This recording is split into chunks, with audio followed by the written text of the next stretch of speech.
Welcome to Business Leader Breakthroughs, where we help unlock the potential in you, your teams, and your business. I'm your host, Ryan Castle, along with Dr. Mike Ashby. We'll share insights, experiences, and stories on achieving breakthrough success in business and life.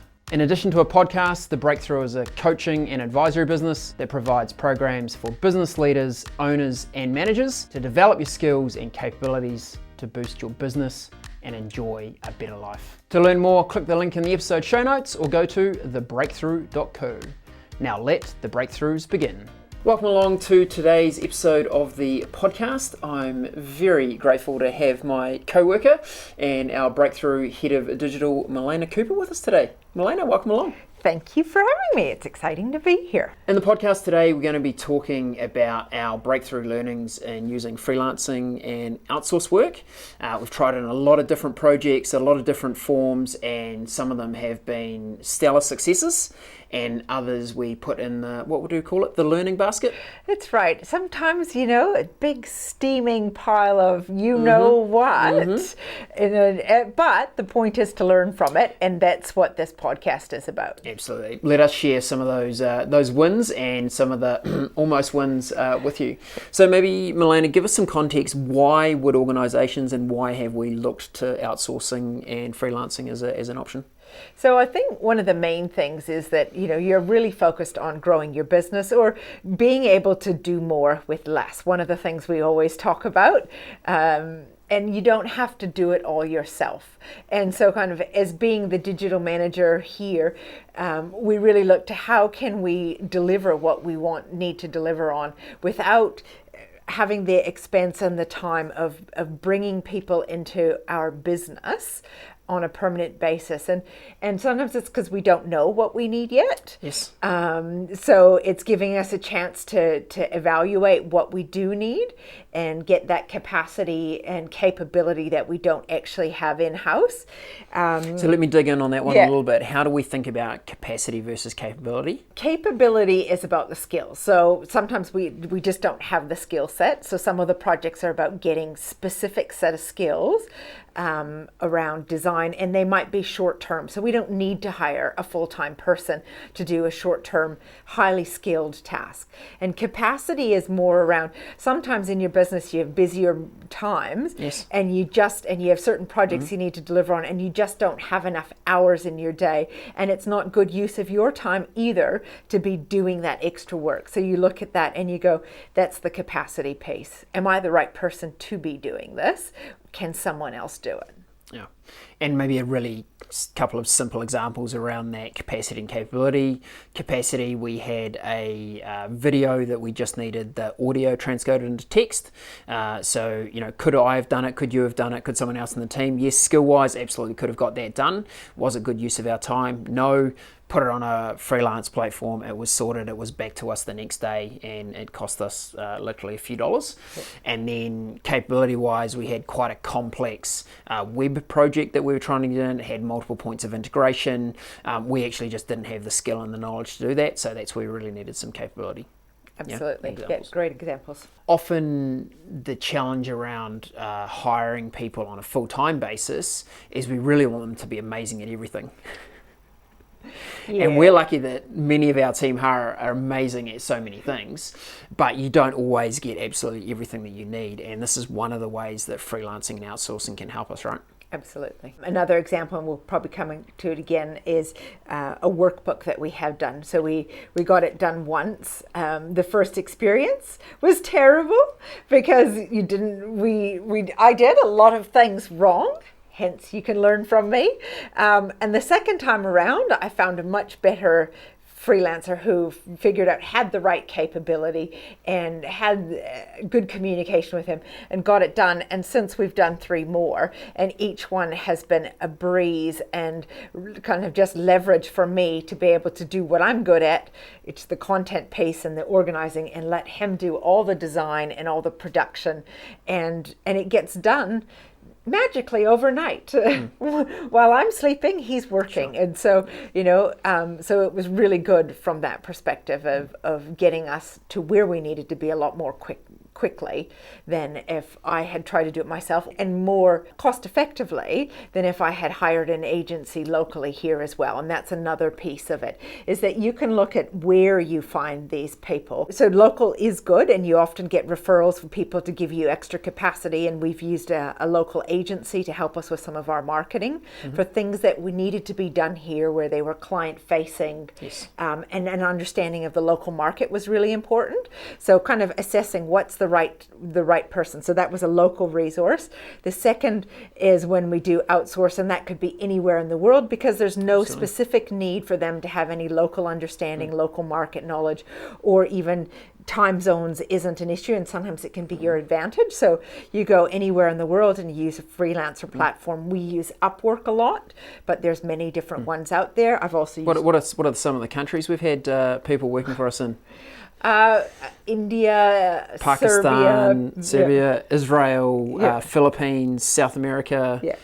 So America. phenomenal talent available on these platforms. Yeah. And we're going to talk to you about some of the tips and tricks about how you brief things well so you get good results on these. But there's some very talented people there that are available for instant access and can do great work if it's spec'd in the right way. Yeah.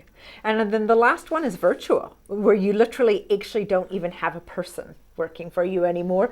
You find technology solutions to problems. So that earlier one that you talked about with the transcript. So we've done more and more videos now. Early on, we got a physical person to transcript. Now we've got a piece of software called Temi, which does that first level transcription and creates the SRT file for you. And it's probably 85% accurate for cents per minute. It's almost instantaneous. You upload the file and it notifies you when it's done, and you just go in and do the little corrections. So some of those things are even better, and you have one that you use as well. Yeah, so I have a calendar appointment management tool that's based around artificial intelligence.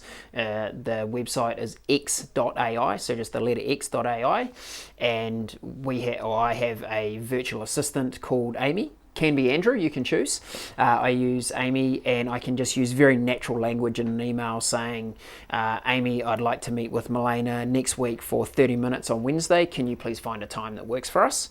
And Amy has obviously virtual access to my calendar. She'll then send Milena an email going, look, Ryan's got these 3 time slots, what works, can you meet at his office, etc.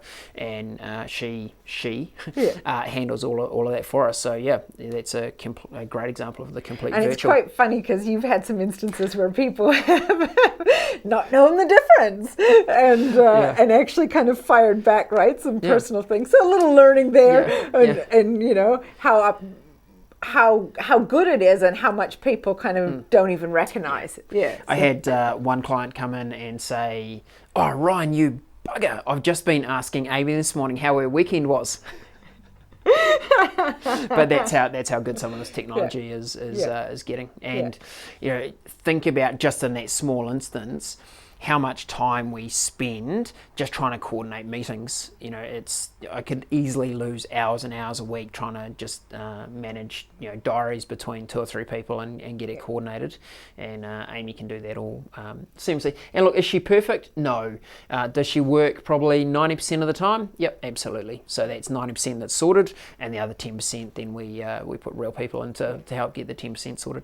So it works well. And I think that's, again, one of our big principles that we've talked about in some of our different podcasts about what's fit for purpose. You have to think about what's the right level of success that you need. If it has to be 100%, then make sure you find the best resource. But in a lot of cases, it can be 80%, and you deal with the exceptions with your own time. Yes. And you save so much time, and you can save so much ultimately money, and you create more growth in the business because you're working on the higher value stuff. Correct. So that's the number one reason why you do outsourcing. Spot on. So if we talk about the what and the when, Milena, what's some examples for us? So I guess one of the things that I look at first is, what's the time frame? So is it a short-term solution? Is it because we've run out of, as we said earlier, capacity, we just need something to fill the gap for us? Or is it a capability piece and that might be short term as well, where we need to figure out what do we need to learn about this so that if we need to bring it in-house, we can. Okay, so are we going to talk tips? Yes, let's talk. So I'm going to talk about it kind of right from woe to go. And I think the first thing is being absolutely clear on what work you need done. If you don't plan, you will fail. And it's even more important when you're talking about external resource, because you don't have the opportunity to see them face to face, to communicate through it. So the more you spend the time thinking through what's the scope of the work that you need to do, what are the skills, what are the capabilities that you require, what's their expertise that you need, what do the, and the experience that they should have, what are the timelines, what are the estimated hour weeks. It sounds like a lot, but think those things through and you will have a much better chance at the end of finding a person that is going to deliver on what you need. Because you can spend hours in the end afterwards trying to fix the mistakes or make somebody do what you need them to do, which you weren't clear on in the first place. So absolutely critical is thinking through those things. Yeah, clear expectations right at the beginning, and a good lesson for management in organisations overall, regardless whether it's an internal employee or an external resource. Being clear on what the outcome is. I think we fall into the trap when it's an internal resource. We can kind of, because we're close, communication's a bit easier. We can kind of tweak the process as it goes along. I'm not saying that's a great result. Actually, just being clear at the outset about what are we trying to achieve here and how will we get it done makes a huge difference. Yeah. And so second to that is write the brief. So we love to go, we're clear, we thought about it, and then we just immediately go to, let's find somebody. And sometimes it's really easy, find someone you know, right? Because network is also a really good way. But then you kind of stop the evaluation process because you think, oh, this person can do it, and you don't actually write it down. And by writing it down, by actually writing those things down and having something to give to that person makes it absolutely clear. So we've done that with our marketing agency. They're here. Yeah, sure, they have expertise, but writing the brief, and then they did a reverse brief to us, and they said, this is what we heard you say you wanted. Again, fundamentals to success. So that's a top tip there, because exclamation mark, asterisks, all of those. Yeah. And also because again, in that freelancer space, when you go to post a job like we do in Upwork, you have to write a brief. And if you have it in writing that you said, I'm looking for this, these are the skills, and you also use it when you're filtering your freelancers, then again, you're going to be more likely to find the right pool of candidates in the first instance, and they're going to find you as well. Because sometimes it's hard. There's literally thousands of people out there who say they can do their job, and some are desperate to do your job, and they will, so you'll get lots of applications, just like what you did when you posted a job ad. And if you're not clear on the spec, you're going to waste a lot of time either filtering through applicants that didn't meet the brief in the first place, or people who are desperate to get your job and they're going to apply and make it seem like they have the skills that you have. So again, writing that brief and being really clear, writing it down, and then you can point back to it and say, these are the things I need to have. And sometimes it's as simple as the deadline. They can't meet that deadline, you're going to have to eliminate them. Sure. That's a critical piece. Look, one of my top tips when you're using freelance platforms is absolutely write the brief. And there's a couple of ways you can post jobs typically on these platforms. You can write your brief, put it on the platform and go, who wants to do it? So kind of the at-large approach.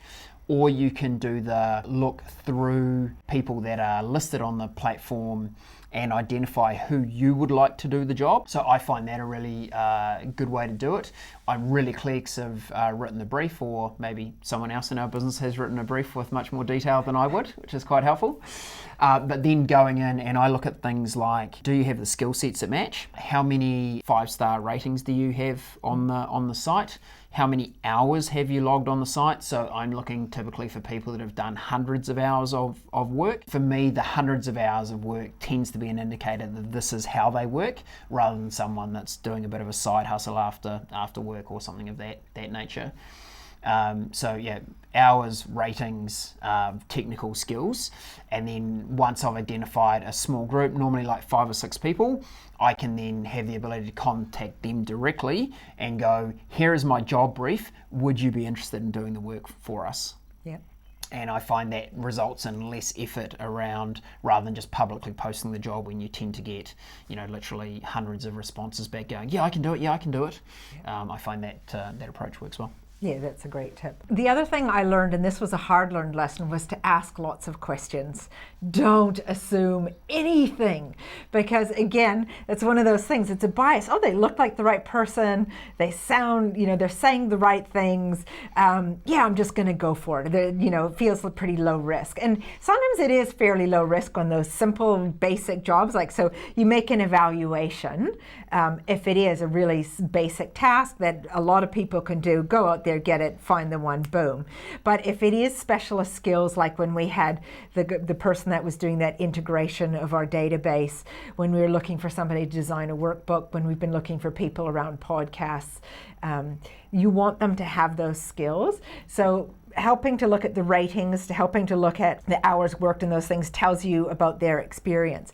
But asking questions gets to who they are and also how they communicate. And communication is huge. So if you find you're struggling to communicate with someone, and sometimes, there's time zone differences as well, which may or may not be an issue, but being able to, again, this is the brief. Did you understand the brief? Ask more questions and get them to answer. And if they're not answering your questions satisfactorily, that's going to, again, be a red flag to you that you might have difficulties working with them later. Yeah. You really want them to see, and it's the other thing that tells you how keen are they really to work your job. If they give you one line, yeah, I can do that job, it's kind of like, do you really want to work with someone that isn't taking an interest to, you've spent the time to write a detailed brief, you want them to have some questions, you want to ask them some questions and see how they respond. Because the more detail that comes back, the more likely you're going to be successful in working with them. And just like if you were hiring a new team member to join the organisation in an employee role, having an interview is actually really helpful. Now, do you call it an interview? No, it's more an online connection. Probably already had some online discussion around the brief and what the job is, but then actually having a phone call or we use Zoom to actually meet people and talk through it just gives us so much more insight as to their capability and fit for us to do the job. Yeah. That would definitely be one of our other top tips, wouldn't it? If it's a project of significance, if it's can you please transcribe this video audio, hey look, no biggie, just get it done. It's probably not going to be high risk, but if it's a significant project, then take the time to actually have a face-to-face or at least the in-person phone call with people to find out what they're really about and check whether we can communicate effectively. Yeah, so the time zone piece around communication. So I have hired people that worked on pretty much the opposite time zone, and it can work. Again, just think about, are your timelines tight? Do you need to have somebody who can respond? And how much communication do you need that might be in real time?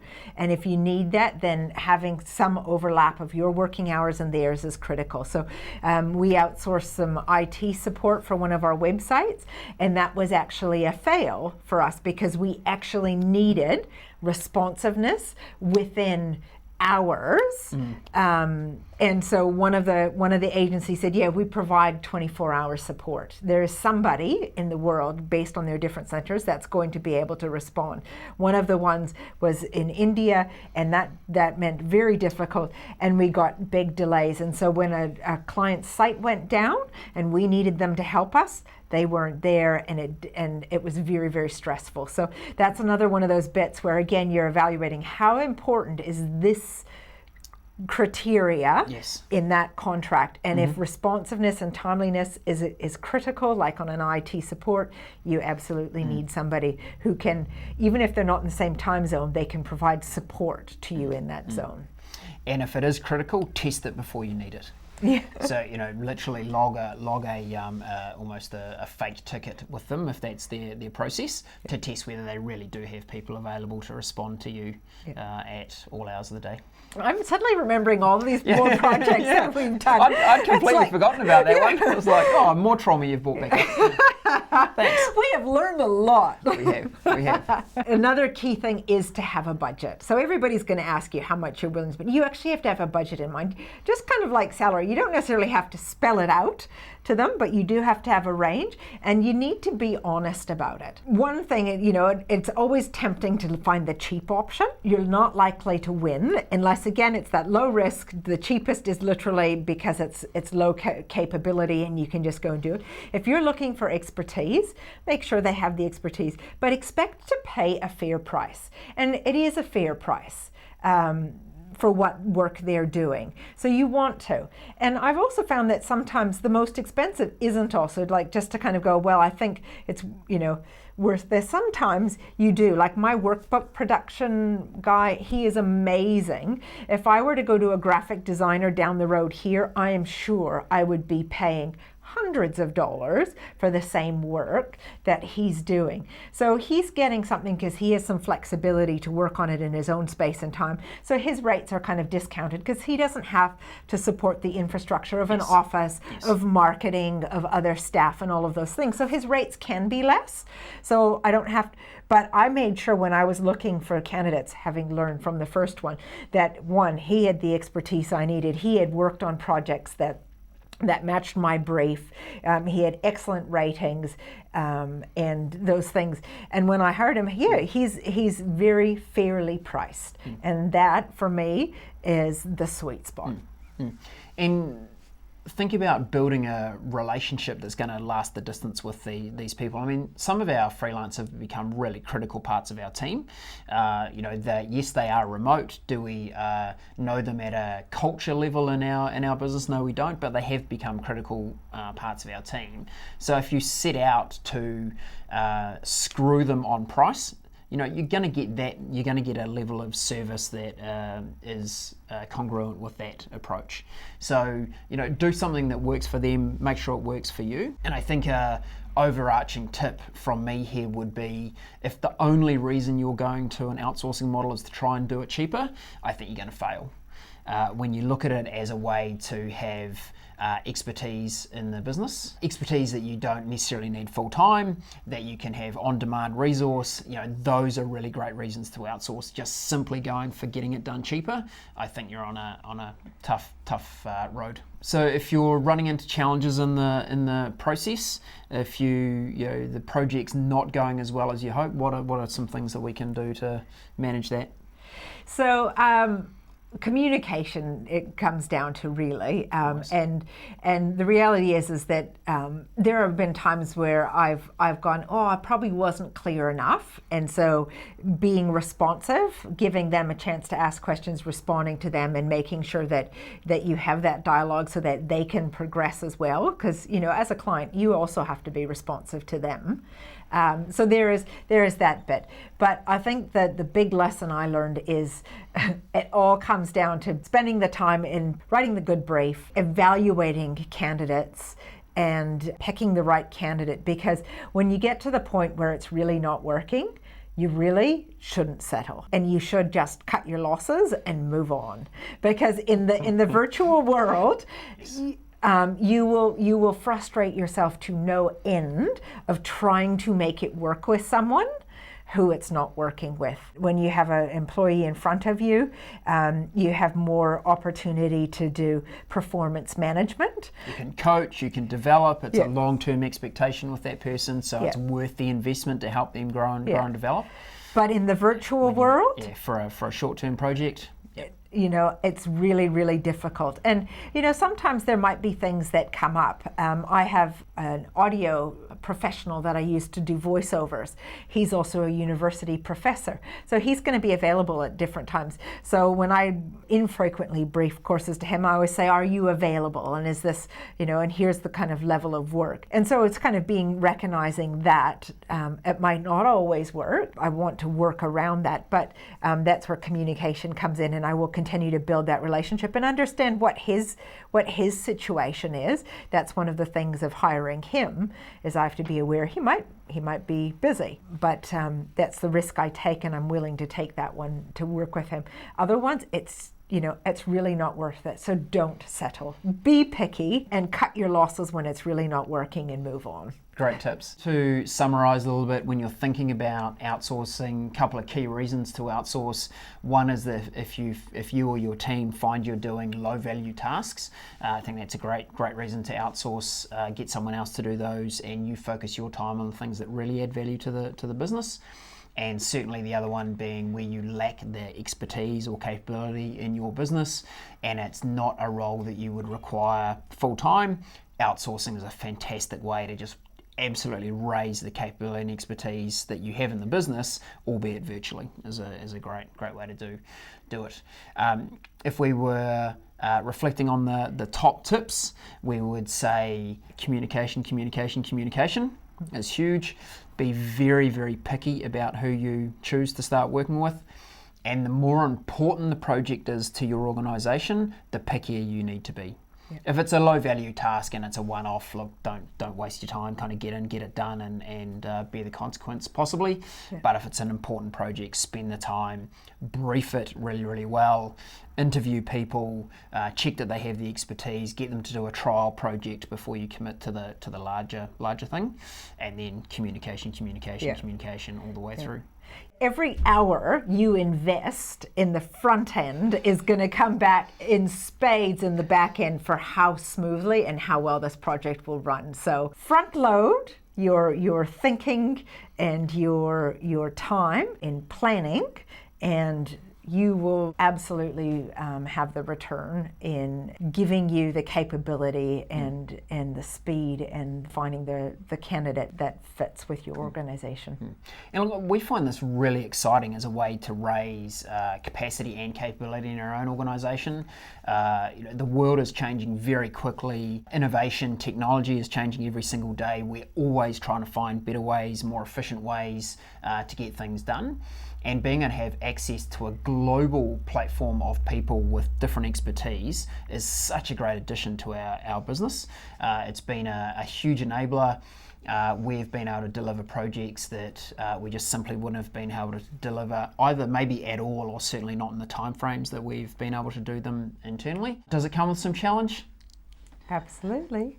Yeah, it does, but we really hope that some of those tips we've given you, we might have opened your eyes to looking for technology as a way to solve some of these challenges for freelance platforms or certainly other organisations that are outside your own to help you deliver on these kind of things. If you've got any questions for us on how this works, you'd like more of our insights, drop us an email, drop us a comment on this podcast. We'd only be too happy to help.